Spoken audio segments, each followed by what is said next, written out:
अस्सलामुअलैकुम। आप तमाम दोस्तों को खपलू फोर्ट में खुश आमदीद। हमने अभी भी यहाँ पर एंट्री दी है और यहाँ से एंट्री टिकट परचेज़ किया है। पर हेड ये 400 रुपये का टिकट है। और आप देख सकते हैं इस वक्त सामने खपलू फोर्ट का एंट्रेंस नज़र आ रहा है और साथ में ये उस ज़माने के जो शाही तख्त वगैरह जो यहाँ रखे गए थे स्टिल यहाँ पर डिस्प्ले हैं। और इस वक्त आपकी होस्ट शानज़े फुल एंजॉय कर रही हैं। और इस एंट्रेंस से पहले एक इस्तकबालिया रिसेप्शन एरिया है सेरेना होटल का, जहाँ से आप इंक्वायरी मालूमात वगैरह हासिल कर सकते हैं। और इसके साथ ही एक सोवेनियर गिफ्ट शॉप है जहाँ पर मुकामी और रिवायती जो यहाँ के मलबूसात, ज़ेवरात और दीगर अशिया हैं वो यहाँ पर डिस्प्ले की गई हैं और जिसे आप परचेज़ भी कर सकते हैं। और हमारी जो शहज़ादी हैं इस वक्त शानज़े फुल यहाँ पर एंजॉय कर रही हैं। तो चलते हैं खपलू पैलेस के अंदर। आप तमाम दोस्तों को हमारे साथ यहाँ खुश आमदीद। खपलू पैलेस हकीकतन पैलेस ही था और ये रहायशी पर्पस के लिए बनाया गया था। आपको जो सामने पहाड़ी नज़र आ रही है, यहीं से एक बड़ी चट्टान, एक पत्थर को नीचे गिराया गया था जो रोल करते हुए इस जगह आके रुका था। और इस तरह से इस जगह का तयन किया गया। और ये डॉक्साई गांव है जहाँ पर ये किला, फोर्ट या पैलेस वाक़ है। और ये वो बाहर का वो पोर्शन है जो उस ज़माने में सर्विसिंग, बावर्ची खाना और यहाँ पर राजा साहब आवाम से खिताब भी करते थे, बनाया गया था। अब यह होटल बना दिया गया है। और ये जो खपलू पैलेस है वो 4 मंजिलों पर मुश्तमिल है। ऊपर की 2 मंजिलें सेरेना होटल पर मुश्तमिल है और नीचे की 2 मंजिलें जिसे म्यूज़ियम बनाया गया है और एज अ म्यूज़ियम इसे सर्व किया जाता है। और बहुत ही खूबसूरत जगह पर ये पैलेस बनाया गया है। और जिस तरह मैंने बताया कि इसका जो तयन का जो तरीका था वो बहुत ही मुनफरिद था उस ज़माने का। और ये टेरेस है, बालकनी, जो जहाँ से आप बाहर का ऐसा व्यू कर सकते हैं, बाहर का इलाका। और यहाँ पर एक मुग़ल तर्ज का और जो राजस्थानी जो फ़न तामीर है उस पर एक झरोका है जो कि 3 कॉर्नर होता है और बाहर से खिड़कियाँ होती हैं। ये रानी के मेहमानों का रूम हुआ करता था उस ज़माने का। इसकी डिटेल मैं आपको आगे जाके मज़ीद बताऊंगा और शेयर करूंगा आपके साथ। खपलू पैलेस जैसे कि मैंने बताया कि इसकी जो तयन का जो तरीका था वो बहुत ही मुनफरिद था और कुदरती तौर पे एक बहुत बेहतरीन जगह पर इसे बनाया गया है। और ये लोकेशन इसकी है और इसके चारों तरफ बागात हैं और जिसमें चेरी, खुबानी, सेब और जो शहतूत हुआ करते हैं इसके दरख्त हैं यहाँ पर। और बहुत ही खूबसूरत वादियों में घिरा ये एक हसीन मंज़र पेश करता है और यहाँ आने वाले टूरिस्ट को अपने शहर में जगह लेता है। और ये वो बाहर का हिस्सा है जहाँ पे किचन था और यहाँ से वो पहाड़ी पीछे नज़र आ रही है जहाँ पर पुराना किला हुआ करता था। और ये किला फिर यहाँ से इस तरफ ट्रांसफ़र किया गया। अस्सलाम वालेकुम, मैं हूँ शानज़े और आप देख रहे हैं फन विद शानज़े। इस वक्त मैं हूँ फोर्ट में और ये है खपलू में। और ये देखिए किंग का फोर्ट है। एक सेकंड, आलीशान। और यहाँ पे ग्रीनरी है बहुत सारी। अंदर कहाँ से जाते हैं और मुझे पता नहीं अंदर कहाँ से जाते हैं। मैं आपसे मिलती हूँ फोर्ट के अंदर। खपलू पैलेस का दाखिली रास्ता फ्रंट में वाक़ है और इसके लिए आपको ये ज़ीना चढ़ना होगा। ये ज़ीना चढ़कर आप पहली मंजिल पहुंच जाते हैं। एक और रास्ता भी है खपलू पैलेस में दाखिल होने का जो कि फ्रंट से दाएं जानिब वाक़ है और ये मखसूस मेहमानों के लिए मख्सूस है जो कि सेरेना होटल में आते हैं। बल्ती ज़बान में इस किले को यप्पू घर के नाम से पुकारा जाता है। यप्पू मीन फैमिली नेम है और घर मीन घर, महल या किले के हैं। सन 1840 में राजा दौलत अली ख़ान ने इसे तामीर किया था और ये सिखों का वक्त था। और सिखों के ज़वाल के बाद 1846 में यहाँ डोगरा राज आ गया। उस दौरान जितने भी किले जो पहाड़ी टीलों पर हुआ करते थे उन्हें मस्मार कर दिया गया था और उनकी जगह पर नीचे की जानिब ये किले बनाए गए थे ताकि किसी तरह की कोई मुज़ाहमत ना हो सके। ये किला जब बनाया गया तो राजा दौलत अली ख़ान ने इस किले को बनाने के लिए कश्मीर और वस्ती एशियाई रियासतों से कारीगरों को बुलाया और उसने उस वक्त का बेहतरीन ये किला तामीर किया। एक्चुअल जो खपलू फोर्ट था वो पहाड़ी टीले पर वाक़ था और दिफाई नौयत से ये किला उस वक्त वहाँ तामीर किया गया था ताकि किसी हमले की सूरत में इसका दिफा किया जा सके और इसे दिफा करना आसान होता था क्योंकि ये पहाड़ी चोटी पर होता था और वहाँ दुश्मन का पहुँचना बहुत ही मुश्किल होता था। डोगरा और सिखों ने जब इस इलाके को कैप्चर किया तो उन्होंने ये सारे किले मस्मार करवा दिए और किले नीचे तामीर करवाए और जब मुकामी लोगों से इनका माहिदा हुआ अमन तो उन्होंने इंतज़ामी उमूर इन्हीं के हवाले किए और राजा दौलत अली ख़ान ने उस वक्त अपने हिसाब से ये किला तामीर किया।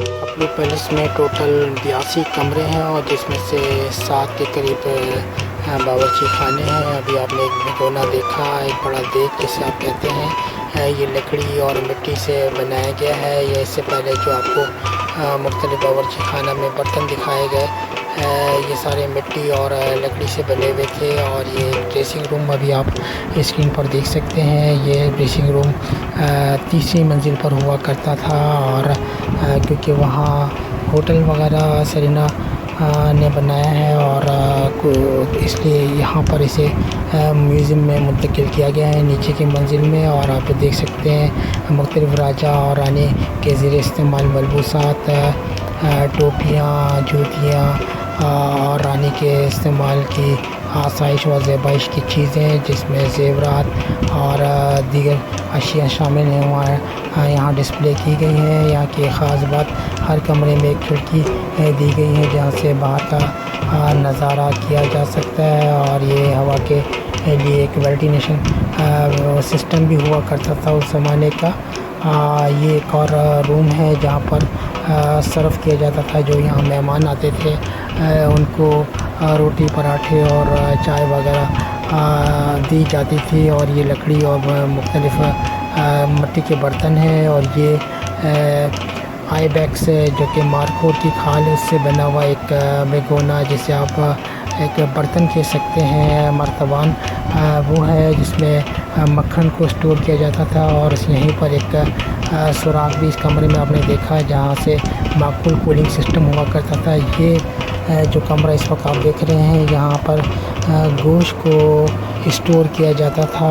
और ये जगह यहाँ पर गोश्त जानवरों को लटकाया जाता था और उनके गोश्त को ताकि वो खुश हो सकें। और नीचे ये देखें यहाँ पर एक कूलिंग सिस्टम हुआ करता था। नीचे पानी नहर गुजरा करती थी जिससे यहाँ कूलिंग का एक सिस्टम बनाया गया था। और इसके अलावा ये एक स्टोर का रास्ता जो भी आपने देखा नीचे मरकज़ी जो स्टोर रूम है वहाँ पर ये रास्ता जाता है। और यहाँ ये खिड़की जैसे हर कमरे में बनाई गई है, मैंने आपको पहले भी बताया, वो स्क्रीन पर आप देख रहे हैं। और ये एक दूसरा रूम है, ये 7 वज़ीरों का एक रूम हुआ करता था जहाँ पर ख़त व किताबात और कम्युनिकेशन सिस्टम उस ज़माने का यहाँ आप देख सकते हैं।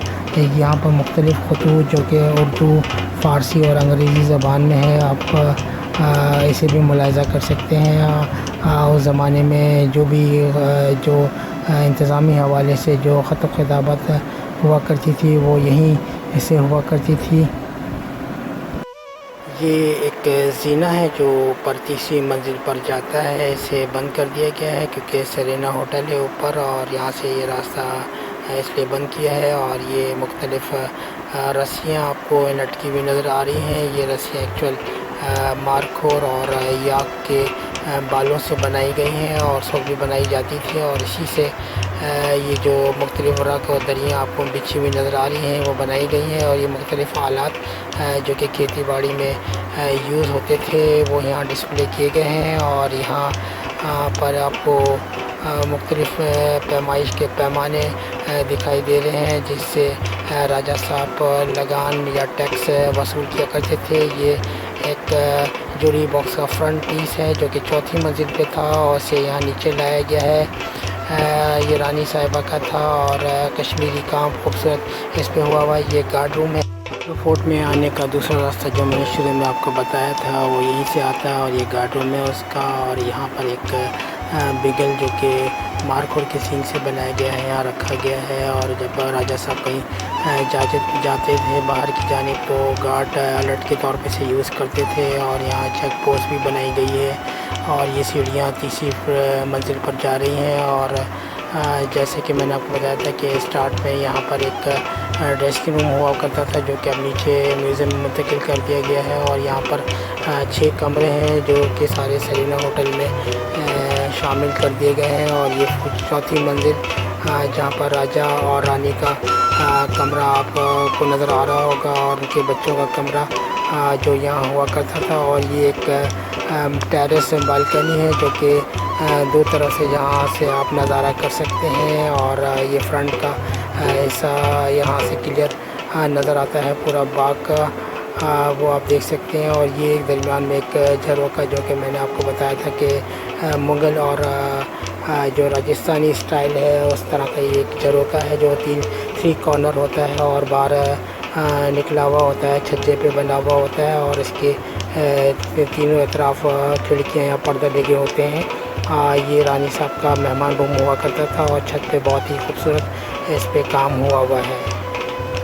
झरोका जो भी आपने स्क्रीन पर देखा खूबसूरत सा कमरा जो कि रानी के मेहमानों के लिए इस्तेमाल होता था, सेबंती ज़बान में चोगो झरोक कहा जाता है। और ये हम नीचे आ गए हैं इस वक्त। और मैंने बताया था कि इसके दाएं जानिब एक रास्ता है जो कि ऊपर जाता है और उसके साथ ही ये किचन यहाँ बनाया गया है, अवामी बड़ा किचन जिसे हसरी खंग मुकामी ज़बान में कहा जाता है, जिसका जहाँ पर आप मुश्तरका खाना हुआ करता था क्योंकि इनका एक जॉइंट फैमिली सिस्टम होता था, इसलिए रोज़ का खाना यहाँ बना करता था और जानवर ज़िबा होते थे और यहाँ पर देगे बनाई जाती थी। एक तरह का ये लंगर खाना है जहाँ से पूरा सारा स्टाफ सारे लोग यहाँ कर खाना खाया करते थे। और ये होटल का रास्ता जो बाहर की जानिब सरीना होटल है वो उसका इंट्रेंस है। और यहाँ पर टोटल जो है वो 15 कमरे हैं। टोटल सरीना होटल के 21 कमरे हैं जिसमें से 6 जो तीसरी मंजिल पर है कपलू फोर्ट के और बाकी 15 कमरे यहाँ पर है। और यहाँ पर एक बड़ा डाइनिंग हॉल है जहाँ पर बुफे लंच ब्रंच की सहूलत आप अवेल कर सकते हैं। इसके अलावा बाहर भी बैठकर खाना खा सकते हैं। और यहाँ पर एक बालकनी है जो अभी आप स्क्रीन पर देखेंगे जहाँ से पूरा व्यू बहुत ही खूबसूरत दिखाई देता है। और कपलू फोर्ट यहाँ से बहुत ही अच्छा और ख़ूबसूरत नज़र आता है, पूरा बाग नज़र आता है। और राजा साहब यहाँ से अपनी आवाम से ख़िताब किया करते थे। कपलू फोर्ट की तामीर और बहाली का काम खान कल्चर सर्विस ने 2005 में शुरू किया और ये 2011 में मुकम्मल हुआ। और इसे नॉर्वे की हुकूमत और खान ट्रस्ट फॉर कल्चर की मदद से पूरा किया गया।